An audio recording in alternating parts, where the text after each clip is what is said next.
Hello children, welcome to Google Classroom of Computer. Today we will learn about computer hardware components.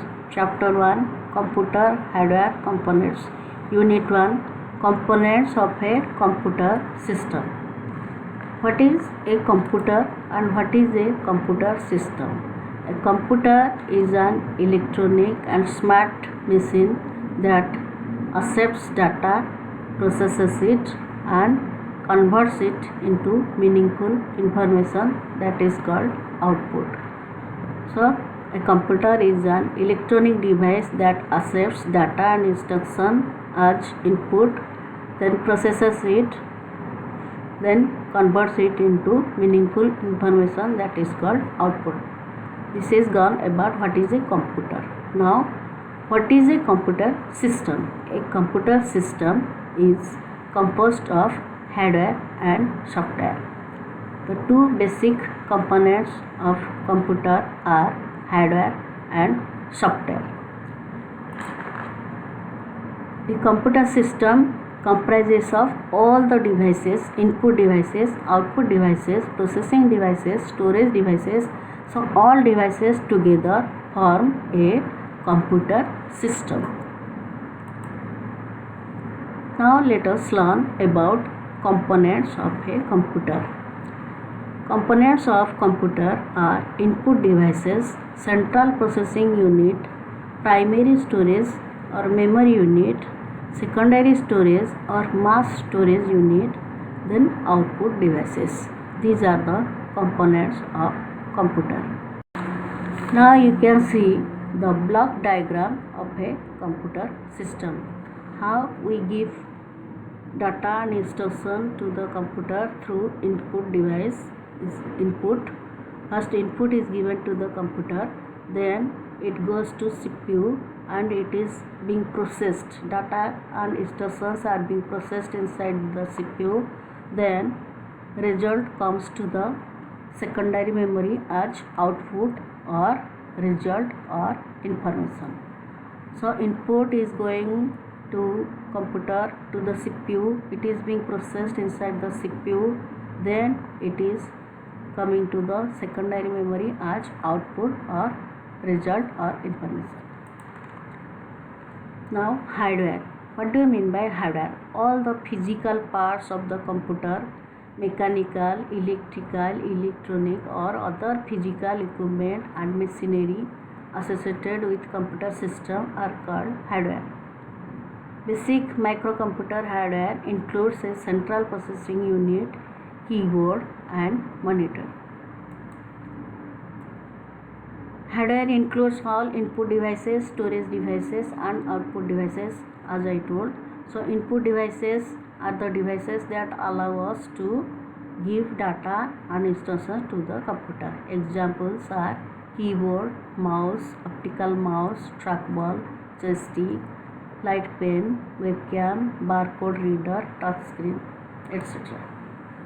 Then output devices are the devices of hardware that are used to give us result or information, that display the result or give on the paper. Examples you can see monitor, printer, speakers and plotter. Now central processing unit or CPU. CPU is the main CPU is called the brain or heart of the computer. It is normally an Intel Pentium or equivalent. So these are the functions of the CPU you can follow here.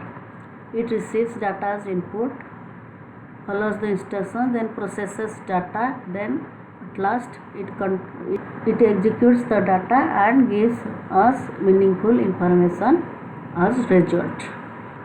Its primary function is to execute the program. Then it controls and coordinates all components such as memory and input-output devices. CPU consists of three units: control unit, arithmetic logic unit and memory unit. Control unit controls overall activities of the components of the computer, and arithmetic and logic unit performs arithmetic and logical operations on the data. Arithmetic operations like addition, subtraction, multiplication, division, and logical operations are like greater than comparison, greater or smaller like this. Then primary storage unit or memory unit. Primary storage is also called main memory unit, or it is also called onboard memory, and it is located on the motherboard of the CPU. It is very fast but expensive, and this primary memory is two types, RAM and ROM. RAM means random access memory. It is also read-write memory because it has reading writing both capability, and it is volatile in nature, means when computer switched off, data will be lost. That means it is volatile, and a program must be in RAM to execute. Then ROM, read only memory. It can read but not write. It can write. It is permanent or non-volatile in nature. Non-volatile means data will not be lost if we switch off the computer. It stores the preliminary instructions to be executed when the computer is turned on. It checks RAM, checks communications with peripheral devices. So there are many types of ROM.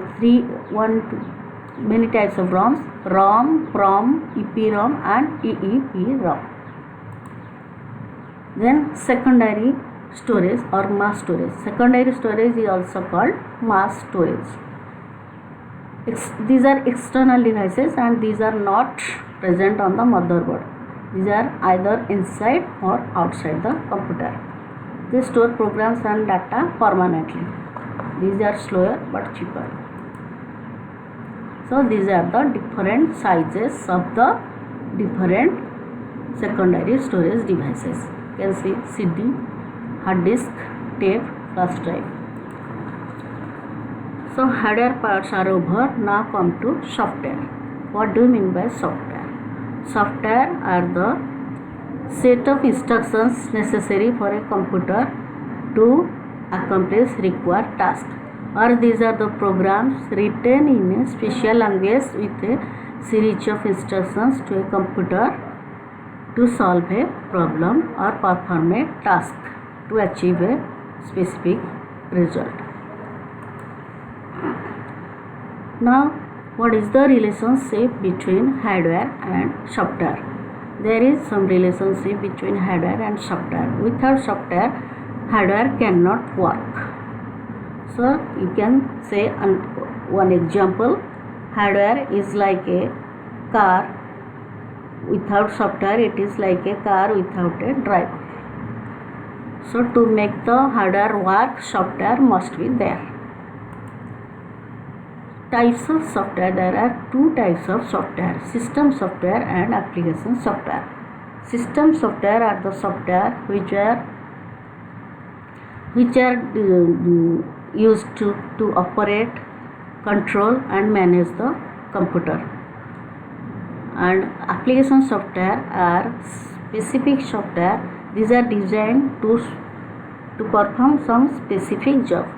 Examples of system software are DOS, Windows, XP, Unix, Linux, etc. And examples of application software are MS Word, MS Excel, etc. Now, conclusion. Computer hardware refers to the physical parts of the components of the computer. In contrast, software is untouchable, and it exists as idea, application, concepts, and symbols, but it has no substance. So a combination of hardware and software forms a usable computing system. So today we end up to this much. Next class we will discuss about the detail about the memory of computer and peripheral devices.